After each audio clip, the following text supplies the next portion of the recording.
si Stel mag-isa sa training room. Parang, ayun nga po, parang all hope is lost, parang noong time na yun. Pero yun nga sabi nila, konting spark lang, magliliyap ulit yan.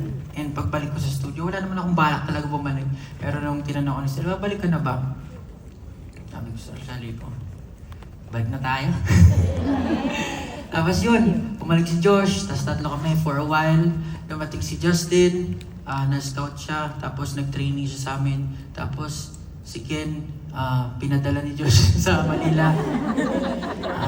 Wala, blessing lang talaga yung nangyari. Pero yung kumunoy nawala bigla dahil yun nga, parang may nabuong kakaibang pagsama-sama.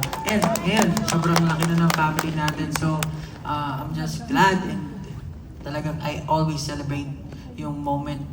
Lalo na pag kinakanta ko to kasi